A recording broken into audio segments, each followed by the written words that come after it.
디모데전서 3장 8절에서 16절입니다. 키워드는 집사와 교회, 주님의 교회, 교회의 특별함입니다. 이와 같이 집사들도 정중하고 일구이연을 하지 아니하고 술에 임박히지 아니하고 더러운 일을 탐하지 아니하고 깨끗한 양심에 믿음의 비밀을 가진 자라야 할지니 이에 이 사람들을 먼저 시험하여 보고 그 후에 책망할 것이 없으면 집사의 직분을 맡게 할 것이요 여자들도 이와 같이 정숙하고 무함하지 아니하며 절제하며 모든 일에 충성된 자라야 할지니라. 집사들은 한 아내의 남편이 되어 자녀와 자기 집을 잘 다스리는 자일지니 집사의 직분을 잘한 자들은 아름다운 지위와 그리스도 예수 안에 있는 믿음의 큰 담력을 얻느니라. 내가 속히 내게 가기를 바라나 이것을 내게 쓰는 것은 만일 내가 지체하면 너로 하여금 하나님의 집에서 어떻게 행하여야 할지를 알게 하려 함이니 이 집은 살아계신 하나님의 교회요 진리의 기둥과 터니라. 크도다 경건의 비밀이여 그렇지 않다 하느니 없도다. 그는 육신으로 나타난 바 되시고 영으로 의롭다 하심을 받으시고 천사들에게 보이시고 만국에서 전파되시고 세상에서 믿음 받으시고 영광 가운데서 올려지셨느니라. 아멘. 집사 직분과 교회와 관련된 내용입니다. 집사직 역시 장로직 못지않게 상당히 높은 수준의 경건을 요구합니다. 집사라는 말은 봉사하는 사람이라는 뜻입니다. 교회를 사랑으로 섬기는 사람입니다. 그래서 자비의 사역을 맡은 사람이라고도 불립니다. 정중하다는 말은 존경할 만하다는 뜻입니다. 일구이연을 하지 않는다는 것은 말 그대로 한 입으로 두말하지 않는 것입니다. 믿을 만한 사람이라는 뜻입니다. 술에 임박히지 아니하다는 것은 중독되지 않고 자기를 절제하는 것을 뜻합니다. 더러운 일을 탐하지 아니하는 것은 많은 이익을 볼 수 있는 일이라도 부정한 이득이라면 취하지 않는 것입니다. 깨끗한 양심에 믿음의 비밀을 가진 자라고 했는데 믿음의 비밀은 복음을 가리키므로 복음에 기초한 깨끗한 양심을 가졌다고 말할 수 있습니다. 이와 같은 자격을 시험해 보라고 했습니다. 직분을 맡기기 전에 그와 같은 성품과 삶이 갖춰져 있는지 확인하라는 것입니다. 11절의 여자들은 남자 집사의 아내로 보는 해석도 있고 여자 집사라고 보는 해석도 있습니다. 혹은 권사와 같이 섬기는 여자 성도라고 보기도 합니다. 전통적으로는 남자 집사의 아내로 봅니다. 12절에서 다시 집사에 대한 이야기가 나오기 때문에 11절도 계속 남자 집사를 말하는 부분으로 보는 것입니다. 그러면 여기서의 언급은 남자 집사의 아내가 자연스러울 것입니다. 남자 집사의 아내의 신앙은 남자 집사와 같아야 합니다. 만일 후자라면 여자 집사나 또 다른 섬기는 직분의 자격 요건으로 읽으면 될 것입니다.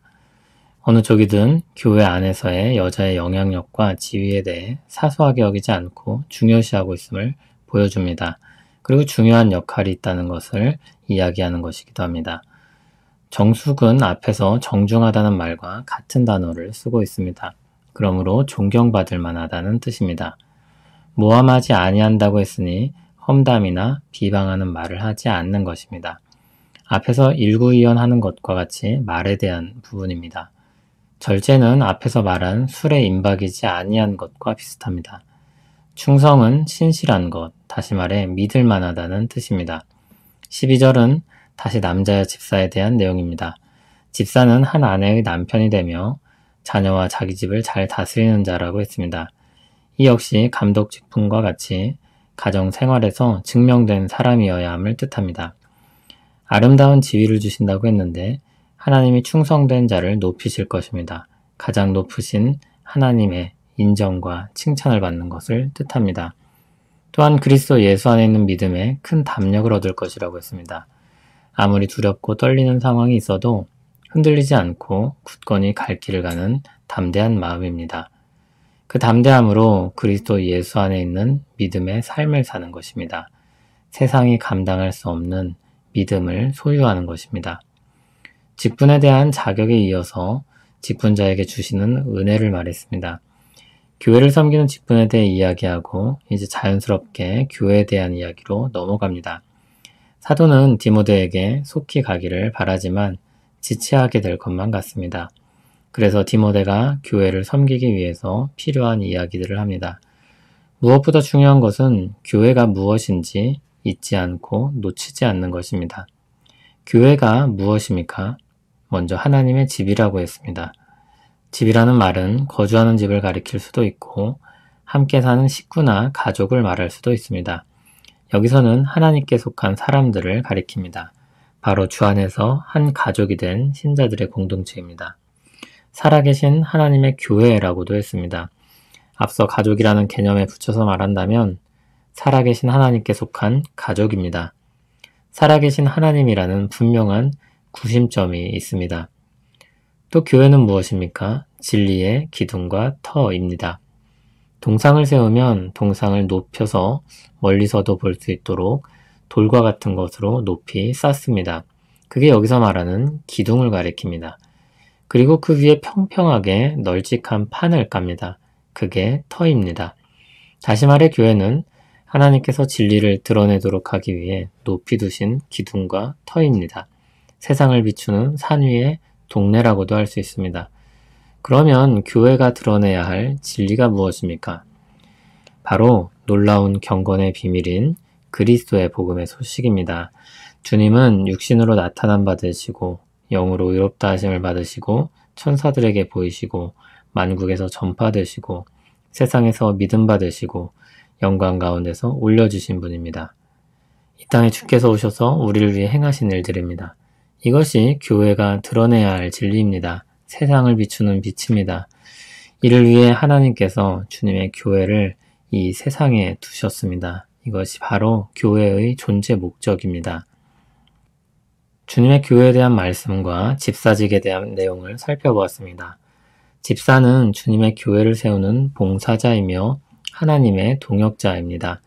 자비의 사역을 통해 교회를 굳건하게 세우는 사람들입니다. 자비의 사역은 우리를 위해 자비를 베푸신 그리스도의 사역에 기초하고 있습니다. 그러므로 이와 같은 수고는 주님의 자비의 사역을 함께하는 동역입니다. 또한 하나님께서 그들의 수고를 결코 작게 여기지 않으십니다. 주님의 사랑하는 사람들을 섬기는 일이 사소할 수 없습니다. 그 수고에 대한 하나님의 인정과 칭찬이 있을 것입니다. 또한 그 수고를 감당할 힘을 주실 것입니다.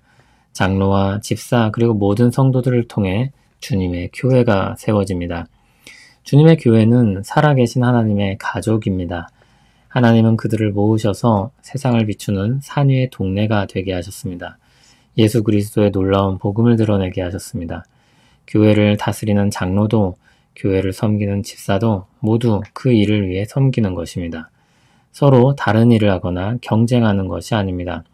모두 세상의 진리를 비추는 빛으로서 동역하는 것입니다.